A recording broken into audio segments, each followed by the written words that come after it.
Son las 7:39. Damos la bienvenida al doctor Yacu Pérez. Él fue reciente candidato a la presidencia de la República y ha mantenido permanentemente su actividad en defensa del agua y en contra de la minería.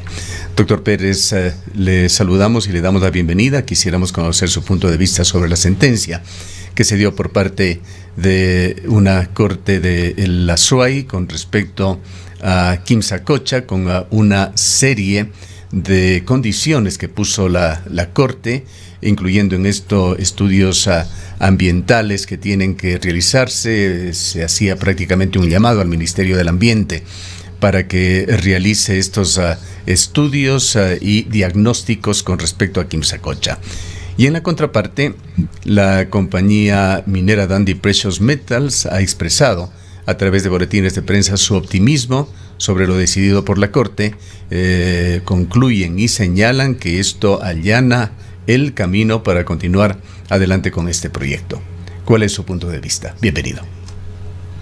Buenos días, ingeniero. Buenos días, ingeniero Gustavo Cardoso, y a la licenciada Rosana Encalada y a la audiencia que nos escucha. La sentencia que dictó el juez de instancia, el doctor Cárdenas, ya lo había fallado a favor de las comunidades, indicando que se vulneró el derecho a la consulta previa, libre e informada, misma que fue apelada por la comunidad, por la FOA y otras organizaciones, pero también fue apelada por el Gobierno Nacional, el Ministerio de Minas, el Ministerio del Ambiente, la Secretaría Jurídica de la Presidencia, la Procuraduría y la empresa Dundee Metal Precious, porque estuvo en contra de esta sentencia.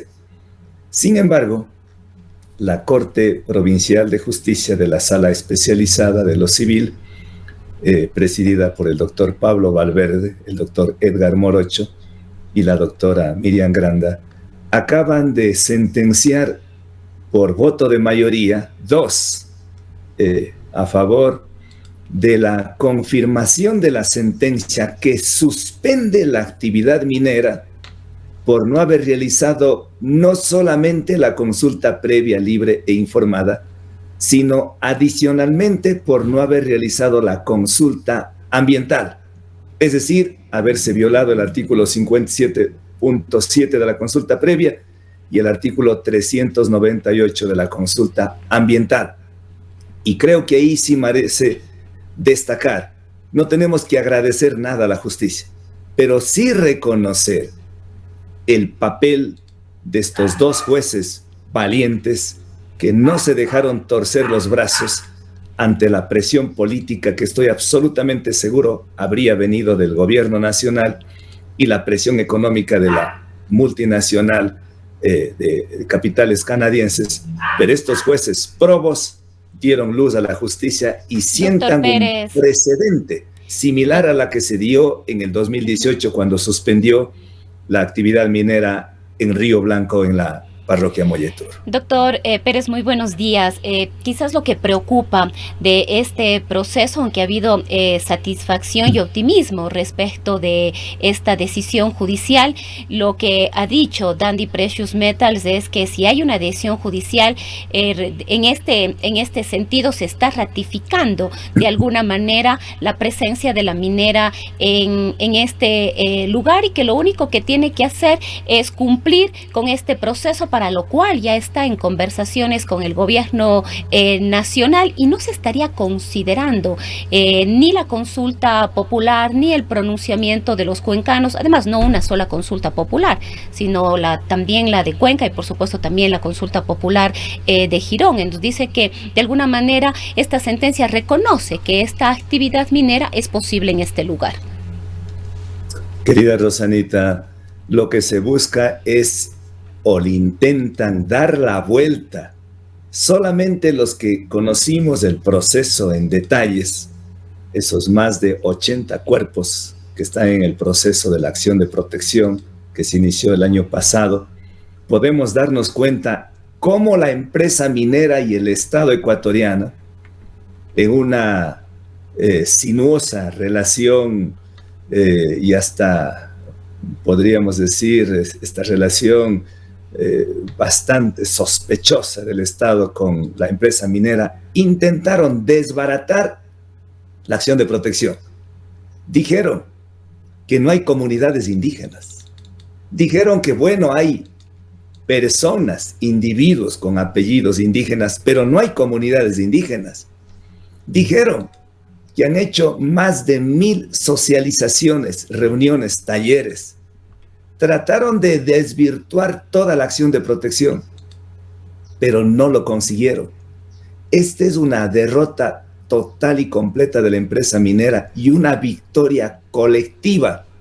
Y digo colectiva porque fueron no solamente las comunidades de Tarqui, de Victoria del Portete, de Girón, Santa Isabel, San Fernando, sino fueron el decano de la Facultad de Jurisprudencia de la Universidad de Cuenca, presentó un amicus curiae, el doctor Juan Peña, presentó ex jueces de la Corte Constitucional como el doctor Ramiro Ávila, el doctor Agustín Grijalva, la Universidad Andina, Simón Bolívar, el expresidente del Colegio de la Federación Nacional de Abogados, Ramiro García Falconi, los Yasunidos, de más de 60 amicus de universidades de Brasil, de México, de Estados Unidos, de Italia, y vieron que estas aguas que nacen en Quimsacocha fluyen hasta el Amazonas y pasan regando la ciudad de Cuenca, y no era factible que la tercera ciudad del Ecuador pueda ser contaminada y que no han realizado estas consultas. Entonces, la empresa Dandi intenta dar la vuelta después de su derrota completa que lo tuvo y decir que está dispuesta a colaborar. La consulta previa, la consulta ambiental no tiene que hacer la empresa Dandi. La única que tiene que hacer es el Estado ecuatoriano a través del Ministerio del Ambiente y vigilado por la Defensoría del Pueblo y vigilado ahora por los gobiernos descentralizados, prefectura, municipio, etapa, las comunidades, los gobiernos parroquiales. Es decir, lo que hizo la Corte Provincial de Justicia sienta un precedente para decir no una oposición per se a la minería, sino si se quiere hacer que lo hagan bien, pero en Quimsacocha, en ese lugar sagrado, a donde vamos a acudir este día sábado, incluso el obispo Marcos Pérez, el arzobispo de Cuenca, va a acudir a dar una misa al mediodía en Quimsacocha el día de mañana, sábado. Es un acto que, si bien no nos sentimos triunfalistas, pero sienta un precedente que marca un hito, porque a partir de ahora si quieren hacer actividad minera, primero van a tener que requerir la aquiescencia, la autorización de las comunidades, y no solamente de las comunidades de Escaleras, de Victoria del Portete, de Tarqui, sino todas las comunidades del área de influencia de la ciudad de Cuenca, porque Quimsacocha esto es algo importante, doctor Pérez. ¿Cómo determinar con qué criterios la jurisdicción o las jurisdicciones en las cuales tendrían que realizarse esta consulta previa? Aparentemente, la apuesta de la compañía minera es la de una consulta previa que se realizaría en Escaleras, quizá en alguna población aledaña, y que aparentemente tendrían la capacidad de controlar o por lo menos de influir en la voluntad de sus habitantes. De hecho, este rato han levantado una propaganda increíble a través de los medios de comunicación. Están este rato entregando regalitos a las comunidades por doquier. Están firmando convenios con los centros de salud, con los hospitales allá de Girón. Están en una propaganda gigante, enorme. Claro, es que suscribieron $419 millones con el gobierno nacional, y a cambio de eso el gobierno del presidente Lasso va a congelar algunos tributos, y lo más rígido que nos indigna es que el presidente Lasso renuncia a la soberanía jurisdiccional en un caso de conflicto que habría más adelante entre la empresa Dandi Precious Metals y el Estado ecuatoriano. Ya no van a ser competentes para conocer estas controversias, estos litigios judiciales, los jueces del país, los jueces de Cuenca, porque ya saben que los jueces de Cuenca son incomprables. Son personas que no se van a dejar comprar sus conciencias. Entonces, acuerdan en este convenio que suscribieron llevar la competencia a Estados Unidos ante un centro de arbitraje de Nueva York. Eso es renunciar a la soberanía. Eso es una actitud vende patria del gobierno de Lasso. Pero mismo así, no van a poder, porque la comunidad está férreamente organizada, y creo que la mayor ciudad con un altísimo grado de conciencia ambiental es Cuenca, porque las consultas, como bien se ha manifestado, ya se han dado y ya se decidió. En una consulta previa va a ratificarse aquello, pero además hay una consulta comunitaria que se dio en octubre, el 2 de octubre del 2011, en el que el 93% de Tarqui Victoria del Portete dijo no a la minería. La consulta del 24 de marzo del año 2019, 9 de cada 10 gironenses dijo no a la minería en Quimsacocha.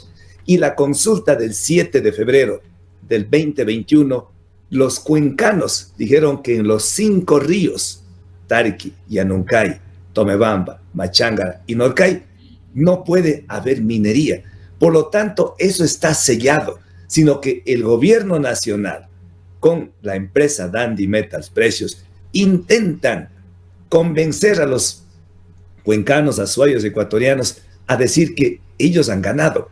En este juicio perdieron olímpicamente, y quien ganó fue Cuenca, fue la vida, fue el agua para las poblaciones que defienden desde hace 25 años, cuando comenzó esta lucha en el año 1998, cuando era ese tiempo la concesionaria, la Newmont Mining Corporation, que transfirió sus acciones a IANGOLD. IANGOLD transfirió las acciones a INB Metals, y INB Metals transfirió las acciones del paquete accionario a la actual empresa Dundee. Entonces, esta lucha es histórica, esta lucha lo vencieron las comunidades, esta lucha está sellada, pero claro, todavía van a intentar desbaratar porque tienen esta relación del poder político con el poder económico, pero a la vez se enfrentan contra la verdad, contra la justicia y contra la razón de los cuencanos y los azuayos. ¿Cuál es la cronología que vislumbra usted con respecto a este tema? Sobre todo de aquellos aspectos que fueron ordenados por la Corte. De aquí tienen que el Estado Nacional, a través del Ministerio del Ambiente, tendría que intentar hacer una consulta previa, libre e informada a las comunidades de Victoria del Portete y Tarqui, y paralelamente tendría que hacer la consulta ambiental, ahí ya no solamente a las comunidades de Tarqui y Victoria del Portete, sino de Girón, de San Fernando, de Santa Isabel y de Cuenca. Reitero, en Quimsacocha nacen 2 de los 4 ríos que pasan por Cuenca, el río Tarqui y el río Yanuncay. Y estos ríos, además de abastecer sus aguas para riego, son utilizadas para uso doméstico. Y es justamente la empresa Etapa la que capta las aguas del río Yanuncay a través de la planta de Susta en la parroquia San Joaquín, y provee de agua para al menos un cuarto de la población cuencana. Por lo tanto, tienen que ser consultados también los cuencanos. Entonces es extremadamente difícil que el Estado Nacional y que la empresa Dundee pueda convencer a todos los cuencanos. Pero ahí hay un tema adicional que usted pudo dar lectura de la noticia sobre el decreto 754. Gracias por la corrección, efecto. El decreto 754, mediante el cual el gobierno nacional del presidente Lasso hizo una reforma a la ley de consulta, confundiendo la consulta previa con la consulta ambiental. La consulta previa está en el 57.7, la consulta prelegislativa en el 57.17, la consulta ambiental está en el 398 y la consulta popular en el 104 de la Constitución de la República. Tratan de confundir, pero ellos se olvidan que hay más o menos 4 sentencias dictadas por la Corte Constitucional, pero la primera, cuando presentó los sistemas comunitarios de agua de la SUAY y la CONAIE una demanda de inconstitucionalidad a la ley de minería, ahí fue la Corte Constitucional que dice, por esta ocasión no se hace consulta prelegislativa y consulta previa. A partir de ahora tienen que realizar, y es más, esta es la parte fundamental. La Corte Constitucional dice que tendrá que, para normarse, para regular la consulta previa, tendrá que dictarse una ley orgánica, no un decreto, no un acuerdo ministerial, no ese decretito del presidente Lasso, el 754, no, una ley, pero no cualquier ley, una ley orgánica. ¿Por qué la ley orgánica? Porque tiene que ver con derechos fundamentales. Incluso, en este caso, doctor Pérez, la ONU se ha pronunciado ya sobre este tema. Uno de los representantes en materia del ambiente de esta organización internacional ha emitido un comunicado aseverando que este alcance, esta reforma a la consulta hecha por el presidente de la República, Guillermo Lasso, se aleja de todas las normas y estándares internacionales en materia de derechos humanos. En efecto, Naciones Unidas está vigilante porque hay convenios internacionales como el convenio 169 de la OIT, que tiene que ver con materia de derechos humanos y que está a la misma altura de la Constitución de la República. Y hay además de eso, además del convenio 169 de la OIT, tenemos la Declaración de Naciones Unidas sobre Pueblos Indígenas y la Declaración Americana sobre Derechos de los Pueblos Indígenas, que es mandatoria, que tiene que hacerse consulta previa. Es más, nosotros no hablamos de consulta previa, de consentimiento previo, libre e informado. Por lo tanto, tiene que dictarse a través de una ley orgánica, no ordinaria, una ley orgánica. ¿Y quién tiene la potestad, la facultad para dictar una ley orgánica? Es la Asamblea Nacional. Y la Asamblea Nacional tendrá que, hay otro tema que es muy importante. Para dictar una ley orgánica sobre consulta previa, tiene que antes cumplir con otra disposición, el artículo 57, numeral 17. Tiene que antes consultar a las comunidades cómo quiere que salga esta ley de consulta previa. Y eso se llama la consulta prelegislativa. Entonces, resumiendo lo que usted indicaba, ingeniero Gustavo Cardoso, ¿cuál es el recorrido, el procedimiento que debe seguir? Primero, aplicarse con la consulta prelegislativa de una consulta previa, libre e informada y de una consulta ambiental. Solo cuando se pregunte a las comunidades cómo quieren ser consultadas, cuándo deben ser consultadas, cómo deben ser consultadas, dónde deben ser consultadas, es decir, respetando los estándares internacionales, las cosmovisiones, las cosmovivencias, toda la cultura, toda la estructura existente en las comunidades, tendrá que verse cómo se va a hacer un acuerdo general.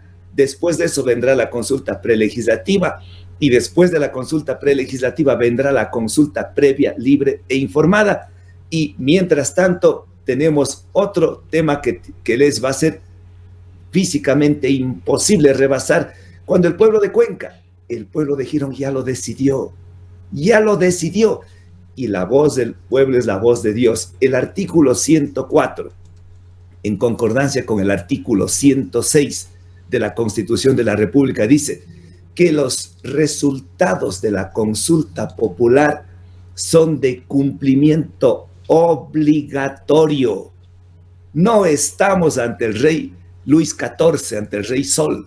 No estamos ante una dictadura. Por encima del presidente de la República, por encima de un ministro de Estado, por encima de cualquier autoridad, se ubica la Constitución. Y la Constitución manda, dispone, prescribe que ante una voluntad popular expresada en las urnas, en el 19 en Girón y en el 21 en Cuenca, la decisión está tomada. en Quimsacocha no debe, no puede, por mandato popular, por lo que dice la Constitución, existir minería. Además, porque ahí, después de que entre la minería en el supuesto no consentido, que eso no será, que nos dejen una herencia de 5.5 millones de toneladas de arsénico. Esa es una bomba de tiempo, como dijeron los científicos de los amicus curiares que presentaron ante la Corte de Justicia, y que esos elementos técnicos, jurídicos, ambientales, jueces, probos, lo tomaron en cuenta, y por eso una sentencia tan bien fundamentada, tan bien argumentada, tan bien sostenida, que dio razón a las comunidades que han venido luchando. Doctor Pérez, para quedarnos con algunas conclusiones importantes, usted descarta que fue una lectura que se hizo y que lo hace la minera de la sentencia de aquí de la Corte, sentencia reciente de la Corte de la SUAY, de que la consulta previa libre e informada vaya a ser solamente a la población de Escaleras, por una parte. Y por otra, quisiera preguntarle también, pues debemos ya cerrar este diálogo, la importancia de esta comparecencia que se hará ante la Corte Constitucional para el próximo día lunes. Allí estarán los dirigentes Leonidas Diza de la CONAIE, Marlon Vargas de la CONFENAIE, y estarán también representantes del gobierno para argumentar con respecto al decreto ejecutivo 754, la importancia de esta audiencia pública que se realizará el próximo día lunes.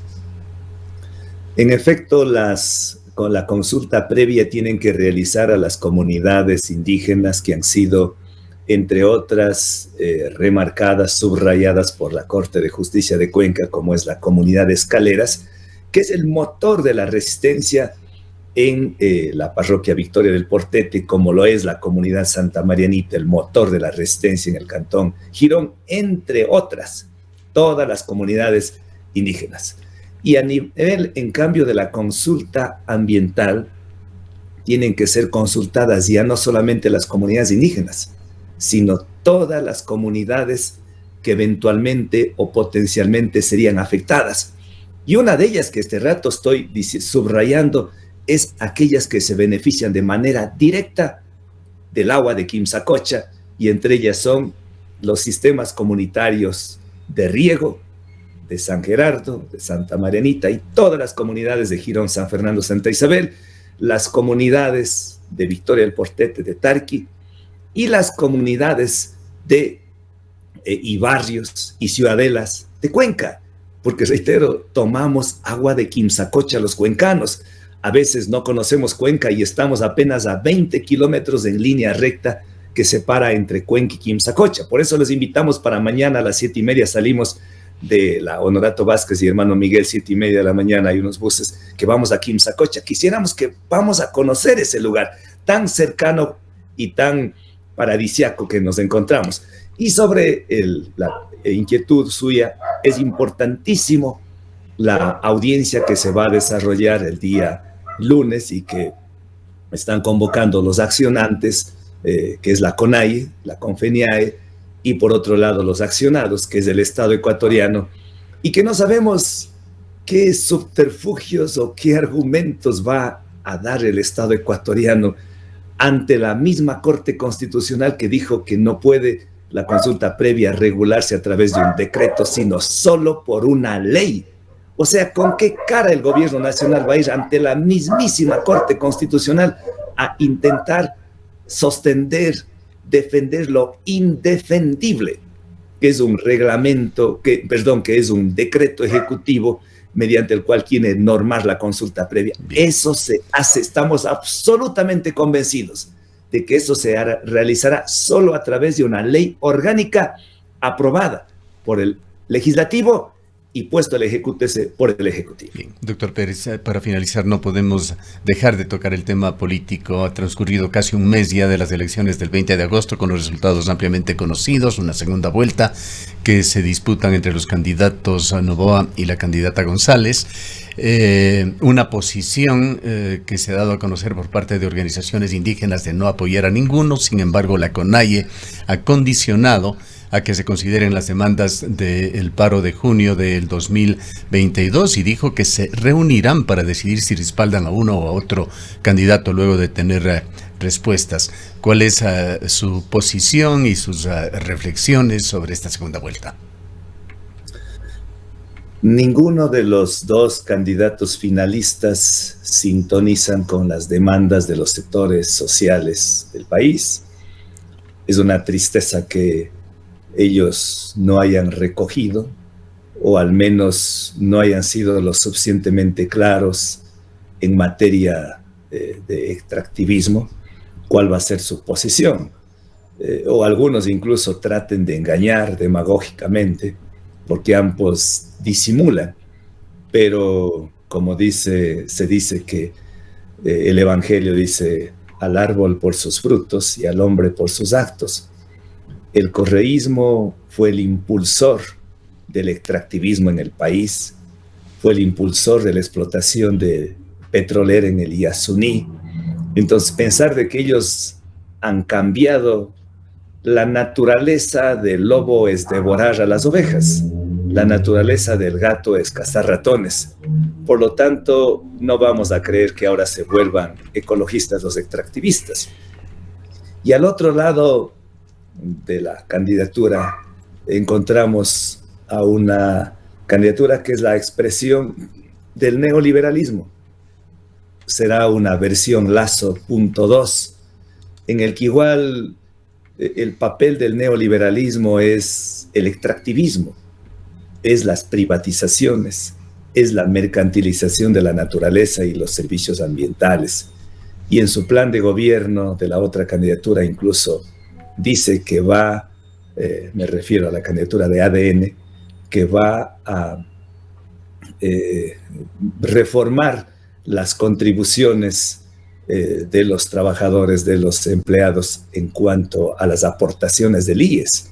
Es decir, si no quieren privatizaciones, van a haber reformas, la misma propuesta que lo está haciendo el presidente Lasso. Entonces, ninguna de las dos recoge temas ecológicos, de la ecología profunda, de la defensa del agua, de la naturaleza, de la biodiversidad.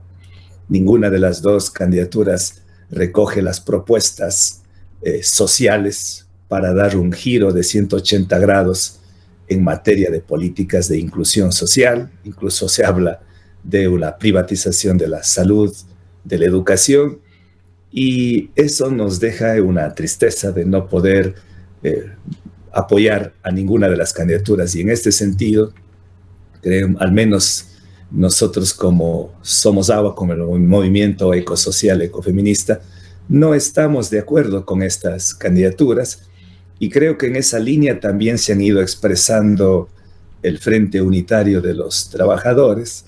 En esa misma línea se ha identificado ya plenamente la Confederación de los Pueblos Quichuas del Ecuador, la ECUARUNARI, y más o menos por esa línea está también la CONAI. Digo más o menos porque han manifestado que van a esperar para una nueva reunión, y claro, ahora están coqueteándose para buscar el apoyo del sector indígena, las candidaturas, la una, porque la otra lo ha despreciado. Bueno, así de Luisa González ha dicho que las expectativas de la CONAIE sintonizan con sus propuestas de gobierno.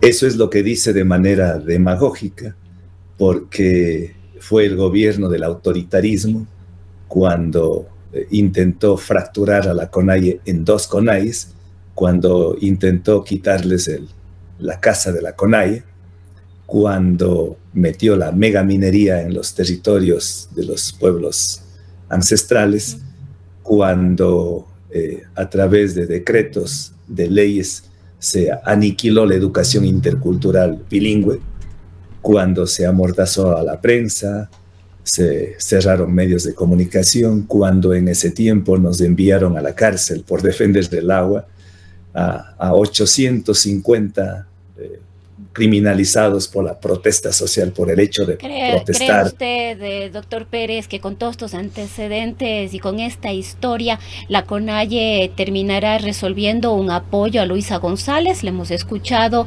a Leonidas Issa, inicialmente ha dicho que en la última reunión que mantuvieron en esta última asamblea se decidió no apoyar a nadie por ahora, pero que esperarán a la segunda vuelta y también esperarían las respuestas de los candidatos a las demandas de la CONAIE. Usted sigue perteneciendo a la CONAIE desde la Ecuarunari, si no me equivoco. Sería importante que usted nos comente si es que hay esta posibilidad. Yo le veo muy difícil. Es más, así la dirigencia quiera direccionar por uno u otro candidato, las bases tienen más claro la película y no lo van a apoyar a ninguna de las dos candidaturas de manera orgánica.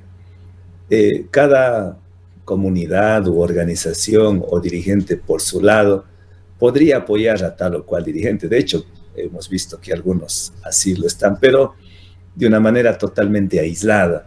En cambio, orgánicamente no los van a hacer porque va a pasar como el presidente Correa, todo lo que pasó, y luego como el presidente Lasso, que también hubo una decepción, una frustración, porque sabemos, o sea, ya le conocemos. Debemos concluir ya, doctor Pérez, agradeciéndole mucho por su presencia en esta mañana.